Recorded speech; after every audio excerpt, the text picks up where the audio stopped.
शब्दों में बताया, उसने बोला कि जो कुछ तुम प्रभु से मांगो वो पहले विश्वास कर लो कि वो तुम्हें क्या हो चुका है, मिल चुका है। मैं कुछ एग्जांपल से मैं आपको बताता हूँ, सुनो। प्रभु के जन्म होते थे पॉल योंगी जो अभी इस दुनिया में नहीं है, और एक टाइम पे दुनिया की सबसे बड़ी कलीसिया डॉक्टर पॉल योंगिचो की थी।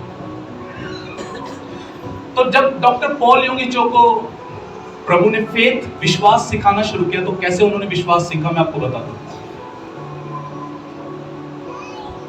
वो दूसरे विश्व युद्ध के बाद, जब दूसरा विश्व युद्ध हुआ उसके बाद जो है साउथ कोरिया जो देश आज भी है वो बहुत ज्यादा गरीब हो गया था, भूखमरी हो गई थी वहां पे। तो डॉक्टर पॉल योंगिचो ने जब अपनी कलीसिया शुरू की, तो उनकी कलीसिया मैं आपको बताता हूं कैसे। टेंट के अंदर उनकी कलीसिया लगती थी और टेंट के छत पे एक छोटा सा छेद था, फटा हुआ था, ऐसी उनकी कलीसिया थी। और उस टेंट के बाहर उन्होंने क्रूस लटका रखा था, जो कि उन्होंने खुद ही 2 लकड़ियों से बांध के, ये उनकी कलीसिया की क्या थी, यानी कि बहुत ज्यादा गरीब कलीसिया। इवन डॉक्टर पॉल योंगिचो भी बहुत ज्यादा क्या थे, गरीब थे। तो अब जैसे ये पुलपिट है, ऐसे उनको कलीसिया के लिए मेज की, कुर्सी की आवश्यकता थी, और वो पैदल आते जाते थे लोगों के घरों में प्रार्थना करने के लिए, तो एक साइकिल की जरूरत थी उन्हें। तो उन्होंने प्रभु से मांगना शुरू किया, प्रभु को बोला, प्रभु तू मुझे कुर्सी दे दे, मेज दे दे, साइकिल दे दे। कुछ दिन उन्होंने मांगा तो पवित्र आत्मा ने बोला कि तू गलत प्रार्थना कर रहा है,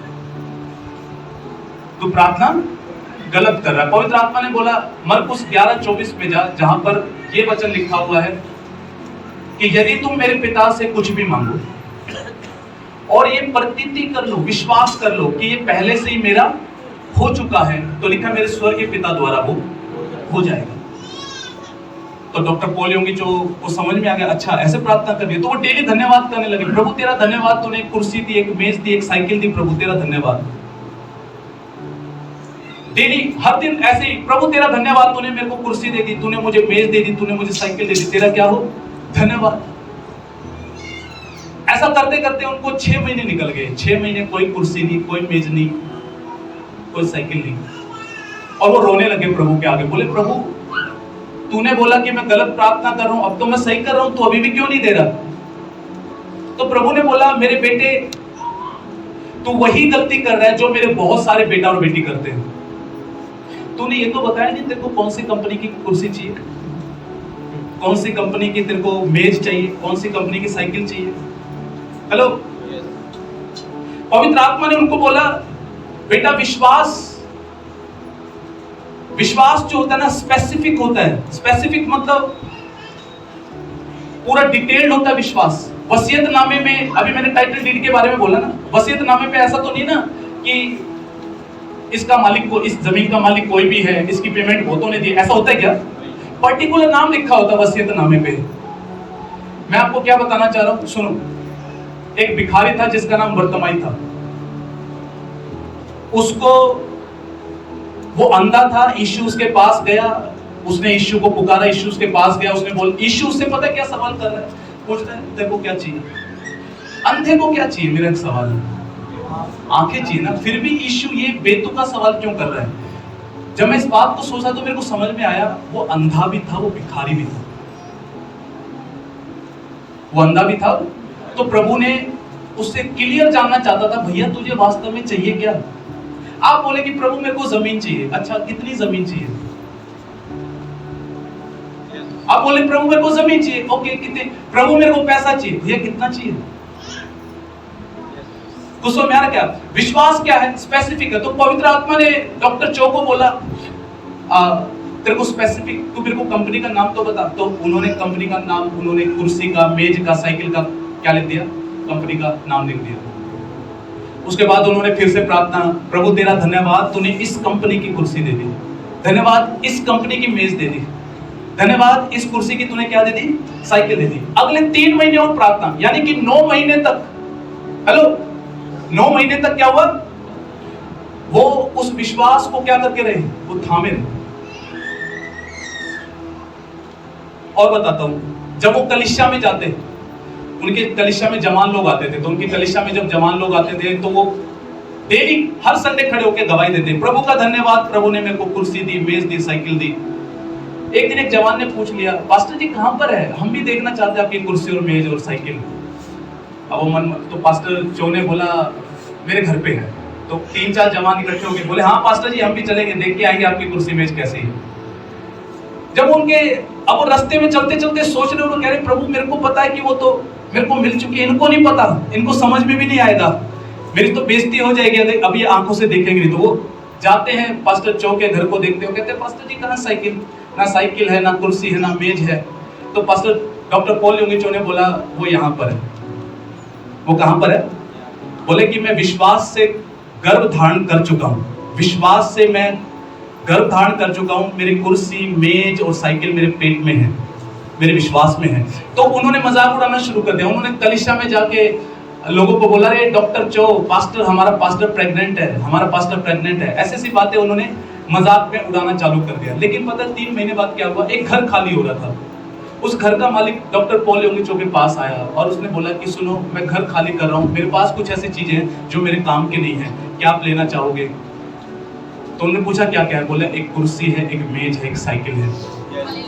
और जब उन्होंने वो कुर्सी और मेज और वो साइकिल देखी, वो सेम कंपनी की कुर्सी साइकिल मेज थी। जो ये यहाँ से उनकी शुरुआत हुई विश्वास में जीना चलने की। 9 महीने उन्होंने थाम के रखा उस बात को। हमारे साथ क्या होता है, हम अच्छा पास्टर ने सिखाया आशा की वस्तुओं का निश्चय और अंधे की वस्तु, ठीक है ओके आप सीखे, सप्ताह भर पकड़ा, सप्ताह भर बाद आके पास्टर हुआ नहीं। नो, आपको थामना सीखना विश्वास को। सुनो मेरी बात, अगर एक महिला प्रेग्नेंट है, 9 महीने पहले ही बच्चा पैदा हो जाए, मान के चलो 6 महीने में पैदा हो जाए, क्या होगा? पूरा मैच्योर नहीं होगा, कुछ ना कुछ तो कमी उसके अंदर। मेरे एक चाचा है, उनकी बेटी 7 महीने में पैदा हो गई, तो उसकी जो आंखें, उसकी आंखों में फर्क है। समझ में आ रहा क्या? ऐसी आशीषें जो आपको समय से, प्रभु को पता है वो टाइम कब आना है, ऐसी आशीषें जो समय से पहले आपकी लाइफ में आ जाए, वो कई बार आशीष की श्राप बन जाती है। मैं पवित्र आत्मा को अक्सर बोलता हूं, प्रभु जब तक मैं पूरा अनुशासित ना हो जाऊं, बड़ी चर्च मत देना। समझ में आ रहा क्या? ऐसा ना हो कि मैं हैंडल ही ना कर पाऊं। और यही सिद्धांत डॉक्टर पॉल योंगी चो ने जो ना अपनी कलीसिया की बढ़ोतरी में लगा दिया। जब 5 लोग होते थे, वो जोर जोर से प्रचार करते, वो अपनी आंखों को बंद करते और 500 लोगों को देखते। और जवान लड़के बोलते पास्टर जी बहरे नहीं है, सब सुनाई दे रहा है, इतना तेज क्यों बोल रहे हो? तो पास्टर पॉल योंगी चो बोलते मैं 5 को नहीं प्रचार कर रहा, मैं 500 को प्रचार कर रहा हूं। हेलो, कुछ समझ में आ रहा क्या? कर्जे के नीचे दबे हुए थे, साइकिल चलाते थे तो कर्जदार कहीं दिख जाते थे, तो साइकिल को ऐसे चलाते थे मानो मर्सिडीज चला रहे या BMW चला रहे। जब साइकिल खड़ी करते तो ऐसे करते जैसे मानो कि गाड़ी की चाबी निकाल रहे हो और वो घुमाते हुए जा रहे हो। भैया विश्वास ऐसे ही काम करता है। अब्राहम को कोई संतान नहीं थी, सारा को कोई संतान नहीं थी, परमेश्वर इससे पहले उसको संतान देता। परमेश्वर ने बोला, उसका नाम पहले अब्राम था, परमेश्वर ने बोला अब से तेरा नाम अब्राम नहीं है, अब्राहम है। क्या है? अब्राहम। सुनो मेरी बात को, क्या बोला? तेरा नाम क्या है? अब्राहम का मतलब है बहुत सारी जातियों का पिता। उस मोमेंट पे प्रभु ने उसका नाम बदला जब अभी संतान नहीं है, सारा बांझ है, उसको कोई संतान नहीं है। प्रभु इससे पहले चीजों को प्रकट करे, प्रभु आपको पहले विश्वास सिखाता है। बाइबल में लिखा है विश्वास करने वाले लोग चीजों को ऐसे बुलाते हैं मानो वो है। समझ आ रहा क्या? तो अब्राहम का नाम अब्राहम रख दिया, यानी कि बहुत सारी जातियों का पिता। अब उसकी पत्नी अगर उसे बोलते होगी हे बहुत सारी जातियों के पिता, अभी संतान नहीं है बट पहले ही बोलना चालू कर दिया हे बहुत सारी जातियों के, उसके नौकर चाकर बोलते होंगे अब्राहम बहुत सारी जातियों के पिता। हेलो, मैंने आपसे क्या बोला? स्वागत आपका भारत की सबसे बड़ी कलीसिया में। क्या ये है भी भारत की सबसे बड़ी कलीसिया? पर मैंने विश्वास से इसे बुलवाना चालू कर दिया। उन चीजों को बुलाते हैं जो नहीं के जैसे हैं, नाउमीदी की हालत में ईमान लाते हैं। हालेलुया। समझ में आ रहा जो? तो भैया सबसे पहले आप विश्वास को समझिए। विश्वास ऐसे क्रियाशील होता है, आप जो आशा कर रहे हैं आप उन चीजों को पहले से ही ऐसा देखिए कि मानो वो है, वो है। टीपीटी में पता क्या लिखा हुआ, लिखा विश्वास आपकी आशा को वास्तविकता में ले आता है। मतलब अंदर जो चीज की आशा रखे हुए ना वो किस में आ जाएगी, बोलो वास्तविकता में आ जाएगी। वास्तविकता में आ जाएगी। कई लोग प्रभु को बोलते प्रभु घर दे दे। कभी प्रभु को जाके बताया कितने गज का घर चाहिए? कभी प्रभु को जाके बताया, कभी डिजाइन किया है कहां बेडरूम होना चाहिए, कहां टॉयलेट होना चाहिए, कहां किचन होना चाहिए?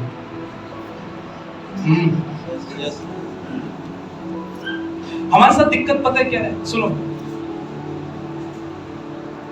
हमारे साथ दिक्कत क्या है? पास्टर जी घर कहां से आएगा, रेंट तो ठीक से दे नहीं पा रहे हो। और मैंने लास्ट फ्राइडे की नाइट में मैंने एक बात सिखाई थी, सुनो ध्यान से। ये जानना, समझना, सोचना आपका और मेरा काम नहीं है, कहां से होगा, कैसे होगा, कौन करेगा। परमेश्वर को मानते हैं जो कौवों के द्वारा खिलाता है, जो लाल समुद्र को दो भाग करता है। वो आम परमेश्वर नहीं है, वो अलौकिक परमेश्वर, अलौकिक ढंग से अलौकिक काम करने वाला परमेश्वर। समझ में आ रहा क्या? बाइबल में जब इजरायली जंगल में गए तो परमेश्वर को खाना खिलाता, तो उस खाने का नाम क्या था? अरे बोलो ना, मन्ना। मन्ना कहां से आता था? वो स्वर्ग से प्रतिदिन आता था और परमेश्वर को क्या करता था? उसे तृप्त करता था, खिलाता था। देखा जाए तो अलौकिक चमत्कार है या नहीं है? हेलो, है या नहीं है? अच्छा, मन्ना का मतलब क्या होता है? मनना बेरा। मन्ना का मतलब क्या है? असलियत में मन्ना का मतलब है मुझे नहीं पता। और यही विश्वास है।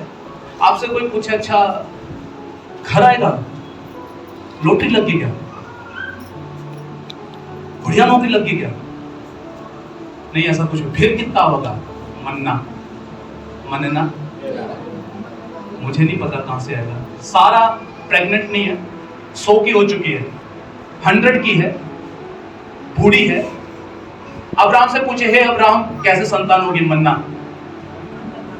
मनना दे रहा बट होगा। हेलो, विश्वास के लोग है ना बेवकूफ होते और पागल होते दुनिया के लिए, इतना मैं बता देता हूं। अगर विश्वास में जीना चाहते हो तो दुनिया के लिए पागल बनना सीख जाओ जो। हालेलुया। डॉक्टर पॉल योंगिचो ने दुनिया की सबसे बड़ी कलीसिया स्थापित कर दी जब उन्होंने 10,000 लोगों के बैठने की जगह बनाई, जमीन खरीदी। मैं उनकी किताब पढ़ रहा था और उसमें ऐसा लिखा हुआ था, बोले कि इससे पहले कि मैं 10,000 लोगों की कलीसिया में शारीरिक रूप में एंट्री करता और देखता, हजारों बार, बोले कि मैं अपनी कल्पनाओं में उस कलीसिया को देख चुका था, हजारों बार मैं उन कुर्सियों को छू चुका था, हजारों बार मैं उस स्टेज पे खड़ा हो चुका था, हजारों बार मैं 10,000 लोग देख चुका था। तब जब इन आंखों से कुछ नजर नहीं आया, बट सब कहां पर है? यहां पर है। विश्वास आपकी आशा को वास्तविकता में ले आएगा। कुछ लोग ऐसा करते हैं, मैं आपको बता दूं, जिनके ऊपर जो कर्ज है, आप चेक निकालिए, उस चेक पर वो अमाउंट डालिए जो आपके ऊपर कर्ज है और उसे दीवार पे चिपका दीजिए और बोले प्रभु धन्यवाद, ये कर्ज कैंसिल हो चुका है मेरी लाइफ से। हेलो, उधर नीचे लिख दीजिए कैंसिल, ये लोन कैंसिल। और प्रतिदिन सुबह प्रभु धन्यवाद, ये लोन कैंसिल हो चुका है, ये मेरे जीवन का हिस्सा नहीं है। हेलो, आप जाग रहे हो क्या? और सुनो, ये विश्वास है, टोटका नहीं है। समझ में आ रहा है क्या? उपाय नहीं है, टोटका नहीं है। क्या है? अब विश्वास आशा की हुई वस्तुओं का निश्चय और अनदेखी वस्तुओं का, अनदेखी मतलब जो भी नजर नहीं आई है, उन वस्तुओं का क्या है? प्रमाण है। मतलब आपसे कोई पूछे भैया तेरे पास क्या सबूत है ऐसा होगा, एविडेंस, तो आप बोलोगे मेरे अंदर जो विश्वास है ना वही प्रमाण है। रोने गिड़गिड़ाने से कुछ नहीं होगा, विश्वास सीखिए। क्या सीखना है? ओके, दूसरे वचन की तरफ चलिए, सेकंड। अब क्या लिखा है? क्योंकि इसी के विषय में पूर्वजों की अच्छी गवाही दी गई। पूर्वज कौन थे? अब्राहम, इसहाक, दाऊद, मूसा, एलिया, ये सब पूर्वज थे। क्या लिखा है? विश्वास से ही उन्होंने क्या हासिल की? अच्छी गवाही। और मैं आपको एक बात बताना चाहता हूं, सुनो ध्यान से। हम जब मूसा के बारे में सोचते तो हमें क्या लगता है? स्वर्ग से उतरा हुआ कोई दूत होगा, कोई खास व्यक्ति होगा। मैं आपको बताना चाहता हूं मूसा कौन था। मूसा एक मर्डरर था, कातिल था, मर्डर करके भागा था और अत्यधिक गुस्से वाला व्यक्ति था। अत्यधिक गुस्से वाला व्यक्ति था। लेकिन परमेश्वर ने उसके जीवन में गवाही बनाई। कैसे? एक बात थी उसके अंदर, क्या? विश्वास। समझ में आ रहा है क्या? अब्राहम कौन था? अब्राहम भी एक फेलियर था। कैसा फेलियर था मैं आपको बताता हूं। एक जगह वो जाता है, उसकी पत्नी सारा खूबसूरत थी। सारा क्या थी? खूबसूरत थी। वो एक जगह पे जाता, वहां का राजा होता है, तो अब्राहम को डर आता है। अब्राहम ये सोचता है यार मेरी पत्नी खूबसूरत है और मेरी पत्नी की खूबसूरती की वजह से कहीं ऐसा ना हो कि मेरे को मार दे। तो वो क्या सोचता है? वो सोचता है कि मेरे से जो भी पूछेगा ये कौन है, मैं बोलूंगा ये मेरी बहन है। झूठ बोला, डर गया, यानी कि उसके लाइफ में दिक्कतें थी, बट फिर भी हालेलुया, फिर भी क्या हुआ?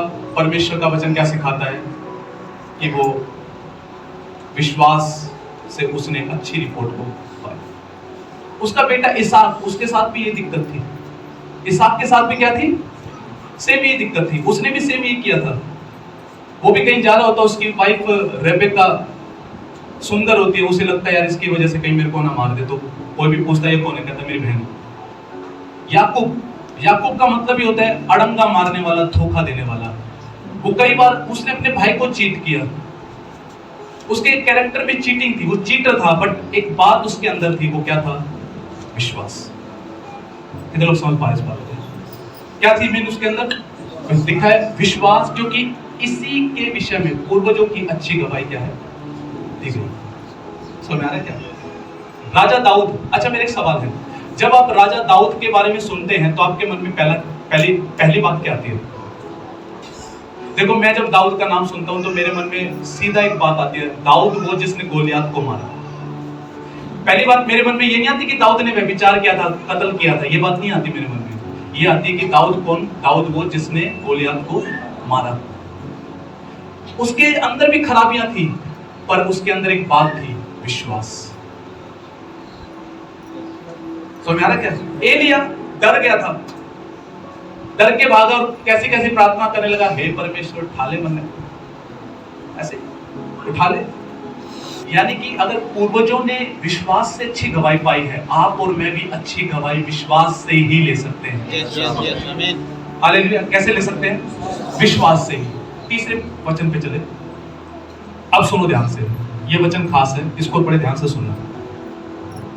मेरा एक सवाल आपसे, पृथ्वी की सृष्टि कैसे हुई किसी ने देखा है क्या?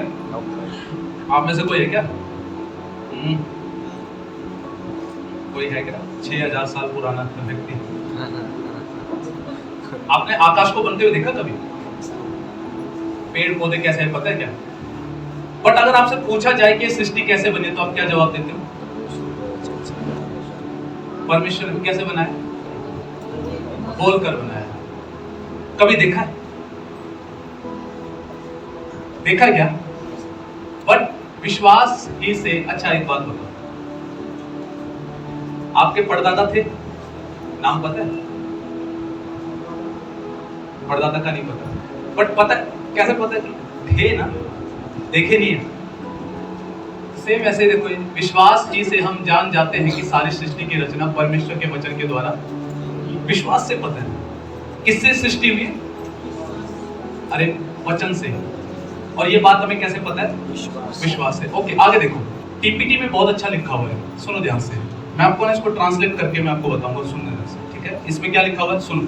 इसमें लिखा हुआ है फेथ एम्पावर अस। सबसे पहली बात तो विश्वास हमें वो सामर्थ्य देता है to see that the universe was created, सृष्टि बनी, and beautifully coordinated by the power of God's word. देखो कोऑर्डिनेटेड मतलब आप देखो कितना वेल बैलेंस्ड है पृथ्वी। समय पे सर्दी आती है, समय पे बारिश आती है, समय पे गर्मी आती है। और मैं आपको बताता हूँ ऐसे ऐसे ग्रह हैं, अगर वो पृथ्वी से दूर हो जाएंगे तो ठंड बहुत बढ़ जाएगी, पृथ्वी के बहुत करीब आ जाएंगे तो क्या होगा, गर्मी बहुत हो जाएगी। चांद बिल्कुल सही डिस्टेंस पे, सूरज कितना है, बिल्कुल सही डिस्टेंस पे, सूरज के जितना करीब जाएंगे खत्म हो जाएंगे। बट देखो सूरज कितना सही डिस्टेंस पे है, ये नहीं कि पृथ्वी जल जाती है, बट जितनी पर्याप्त गर्मी चाहिए उतनी पर्याप्त गर्मी मिलती है। ये इतना वेल बैलेंस्ड कैसे बना हुआ, ये केवल परमेश्वर के वचन से। और देखो इसमें आगे एक सिद्धांत लिखा हुआ है, इसमें लिखा हुआ है He spoke and the invisible realm gave birth to all that is seen। मतलब परमेश्वर ने बोला और अदृश्य जगत ने जन्म दिया उन बातों को जो बातें आप इस वक्त देख रहे हैं। समझ में आ रहा है क्या? अब सुनो ध्यान से। अब डॉक्टर पॉल योगी जो 500 लोग देख रहे हैं, इतना काफी नहीं था, बट वो बोलते थे मैं 500 को प्रचार कर रहा हूं। जो उनके अंदर था उसको जन्म कैसे दिया? बोलकर। कैसे दिया? बोलकर। जैसे कि मैं तकरीबन प्रार्थनाओं में एक वर्ड डिक्लेयर करता हूं, अंत के दिनों में यहोवा के भवन का पर्वत सब पर्वतों से ऊंचा किया जाएगा, सब पर्वतों पर क्या किया जाएगा? दृढ़ किया जाएगा। धारा के समान जाति जाति के लोग क्या होंगे? आएंगे। तो मैं क्या कर रहा हूं? मैं अदृश्य जगत में अपने वचन को बोलकर, प्रभु के वचन को बोलकर मैं क्या कर रहा हूं? उन चीजों को पैदा कर रहा हूं। जब शुरुआत में कुछ भी नहीं बना था तो क्या था? क्या था? अंधियारा। ठीक है, मेरा एक सवाल है, क्या परमेश्वर ने आते ऐसा बोला ओ अंधियारा अंधियारा अंधियारा, ऐसा बोला? नहीं।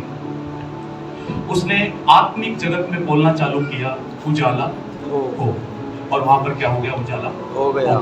सुनो ध्यान से, आपको जो कुछ भी होते हुए देखना है ना, आपको इस आत्मिक जगत में अब से बोल, आप आशीषित नहीं हो सकते जब तक आशीष मुंह से बोलना चालू ना करें। आपके अंदर विश्वास है, ओके, उस विश्वास को अगर यहीं तक रखोगे ना काम नहीं करेगा। विश्वास काम तब करेगा जब बोलना चालू करोगे। अब मैं ना देखो, अब यहाँ पे अलग अलग ऐसे किरदार आएंगे जिन्होंने विश्वास की जिंदगी जी है। कैसी जिंदगी जी है? विश्वास। और यहाँ पर एक व्यक्ति है जिसका नाम हाबिल है, उसके बारे में हम जानेंगे। ठीक है, अब यहाँ पर क्या लिखा है सुनो, और मैं इस बात को एक्सप्लेन करूंगा मैं आपको।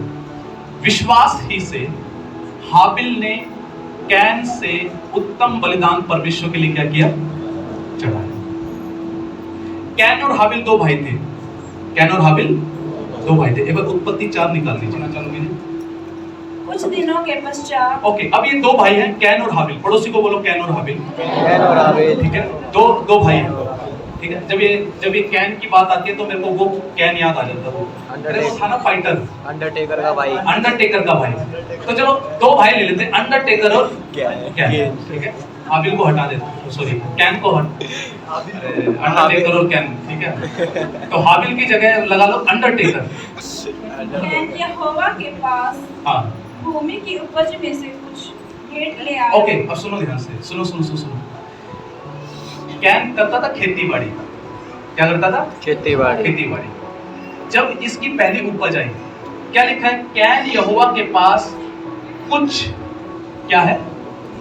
भेंट प्रभु के लिए लेकर आया। सुनो, एक ट्रांसलेशन में लिखा हुआ थोड़ा सा कुछ लेकर आया। किसके पास? परमेश्वर के पास। ओके, आगे। और हाबिल भी यानी कि अंडरटेकर। ठीक है, हाबिल भी अपनी भेड़ बकरियों के कई एक पहलौठे बच्चे भेड़ चढ़ाने ले आया। ओके, अब ये क्या करता था? ये पशुओं को चराता था, भेड़ बकरियां थी। तो इसकी भेड़ों ने मेमनों को जन्म दिया। तो ये प्रभु के सामने, क्योंकि उस समय पे क्या होता था, आज पैसा है, बट उस टाइम पे क्या होता था, जिसके पास भेड़ बकरियां होती थी वो अमीर समझे जाते थे। भेड़ बकरियां उस टाइम की संपत्ति गिनी जाती थी, मानी जाती थी। तो ये भी क्या लेकर आया? मेमना लेकर आया। इंग्लिश में पता क्या लिखा है? लिखा है कि मोटे ताजे मेमने लेके आया। मोटे ताजे। कैसे लेकर आया? मोटे ताजे मतलब बढ़िया। और लिखा है उत्तम क्वालिटी। उत्तम कैसे लेके आया? मतलब मान के चलो 10 सूट हो, क्या हो, किसी को अपनी सहेली को गिफ्ट करना है, 10 में से सोचे कि सबसे बेस्ट कौन सा है। तो मैं ऐसा समझता हूँ वो अंडरटेकर गया और उसने भेड़े देखी और उसने देखा बढ़िया किसका है, अच्छा ये है, उठाया और परमेश्वर के लिए क्या हुआ, लेकर आया। फिर क्या हुआ आगे, और उनकी चर्बी भेंट चढ़ाई। हाँ ठीक है, आगे। तब यहोवा ने हाँ हाबिल और उसकी भेंट को तो ग्रहण किया। अब सुनो ध्यान से सुनो। तब यहोवा ने हाबिल और उसकी भेंट को ग्रहण किया। देखो मेरे को कुछ समझाना है, ध्यान दीजिए। तब यहोवा ने हाबिल और उसकी भेंट को ग्रहण किया। कहने का मतलब क्या है, पहले परमेश्वर ने हाबिल को ग्रहण किया, फिर उसकी भेंट को ग्रहण किया। कहने का मतलब क्या है, यानी कि हाबिल ऐसा जीवन जीता था जो परमेश्वर को ग्रहण योग्य हो। कैसा हो, और पहले उसकी लाइफ को ग्रहण किया, फिर उसके सैक्रिफाइस को क्या कर रहा है, ग्रहण कर रहा है। और आगे क्या होता है, परंतु कैन और उसकी भेंट को उसने ग्रहण न किया। क्या लिखा है, ना तो कैन को ना उसकी भेंट को और न ही उसकी भेंट को। इंग्लिश में क्या लिखा है, परमेश्वर ने हाबिल और उसकी भेंट को ग्रहण किया और कैन और उसकी भेंट को ग्रहण नहीं किया। फिर आगे क्या होता है, तब कैन अति क्रोधित हुआ। तब कैन को क्या आ गया, क्रोध आ गया। मैं जब क्रोधित हुआ, क्यों, तेरी ग्रहण कर ली, मेरी ग्रहण नहीं की। आप जाग रहे हो क्या? यस। अब आगे क्या लिखा हुआ है, और फिर इसी के ऊपर चलेंगे हम। और उसके मुंह पर उदासी छा गई। और उसके मुंह पर उदासी छा गई। तब यहोवा ने कैन से कहा, हाँ, तू क्यों क्रोधित हुआ तू क्यों क्रोधित हुआ, और तेरे मुंह पर उदासी क्यों छा गई है? हाँ, यदि तू भला करे तो क्या तेरी भेंट ग्रहण नहीं की जाएगी? ओके, यदि तू भला करे तो तेरी भेंट ग्रहण। अब सुनो ध्यान से, सारी स्टोरी समझ में आ गई क्या, अंडरटेकर और कैन की?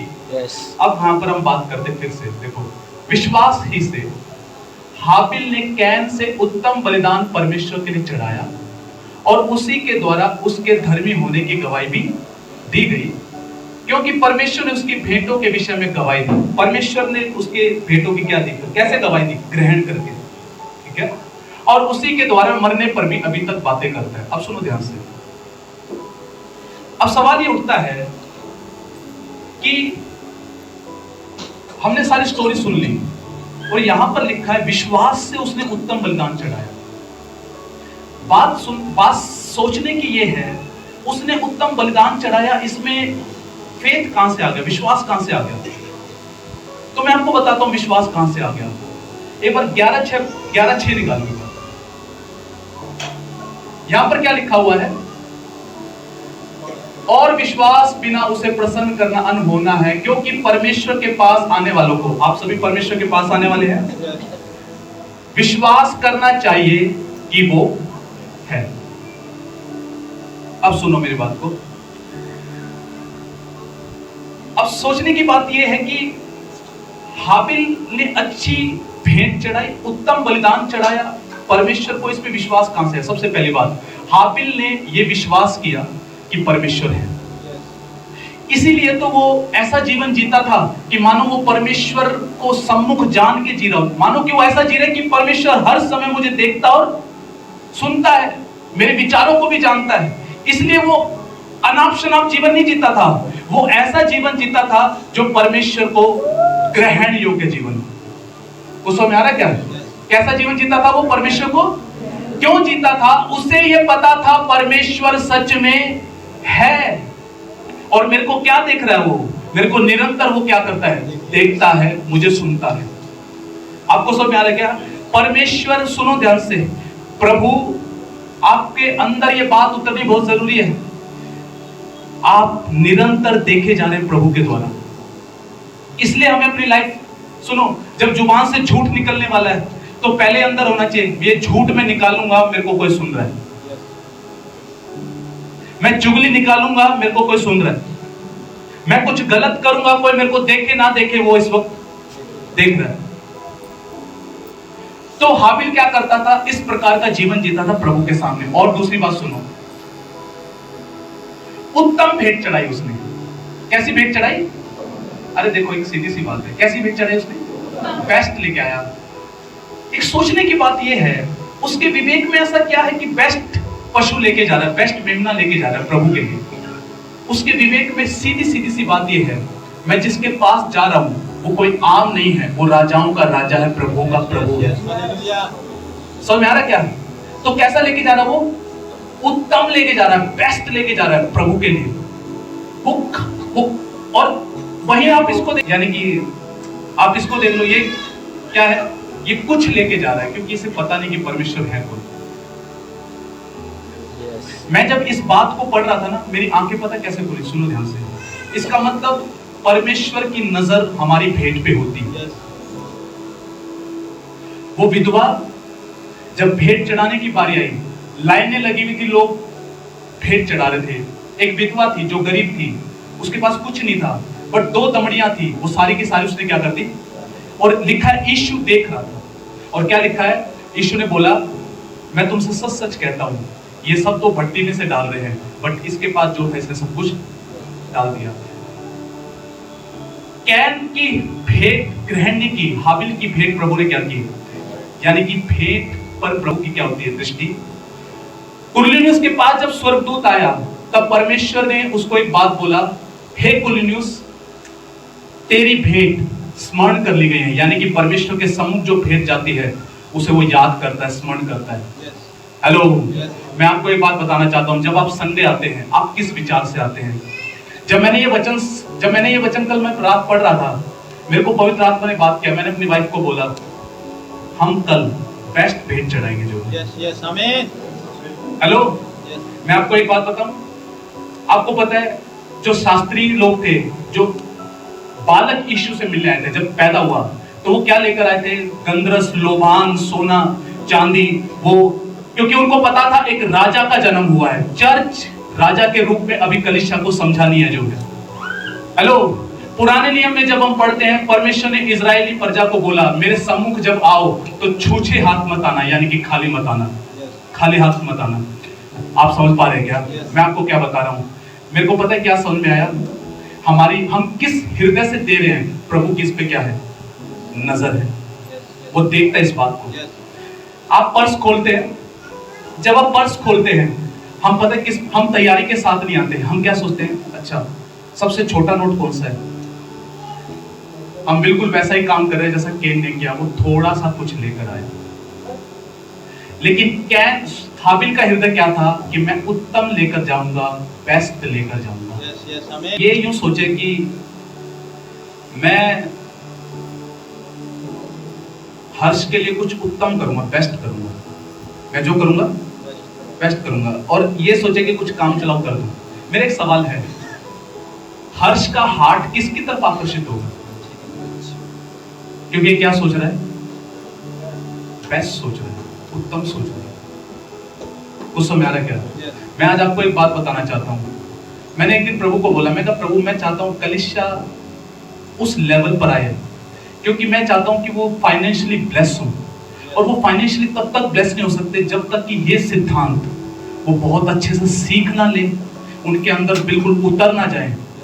परमेश्वर की डिजायर है इस कलीसिया को प्रोस्पर करना, फाइनेंशियली बढ़ाना, लेकिन कलीसिया को कुछ सिद्धांत बहुत अच्छे से पकड़ने सीखने होंगे।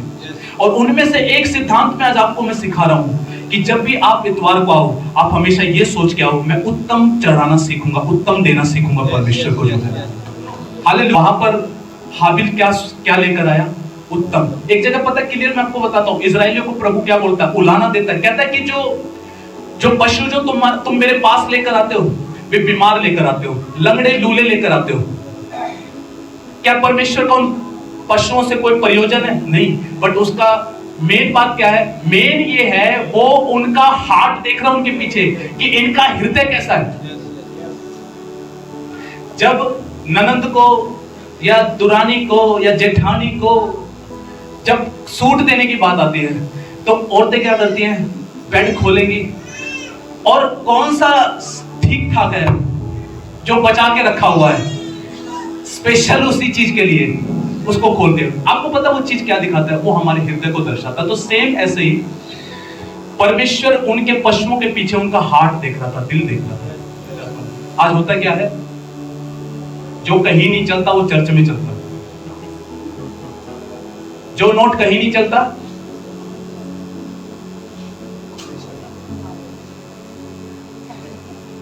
और एक दिन एक प्रभु के जन ने एक बात बोली, वो मेरे को छू गई। उन्होंने बोला, जैसा आप भेंट चढ़ाते हो आपका दिल प्रभु के प्रति वैसा ही है। अब मेरा एक सवाल है, जो सड़े हुए नोट चढ़ा रहा है उसका दिल कैसा है? समझ में आ रहा है क्या? और जो बेस्ट सोच रहा है, मैं प्रभु के राज्य के लिए बेस्ट चढ़ाऊंगा, प्रभु के लिए बेस्ट, याद रखना आपके लिए भी प्रभु बेस्ट ही करेगा। जो हालेलुया। कलीसिया सुनो, हमें ना उस माइंडसेट से बाहर आना है कि अच्छा ये निकाला,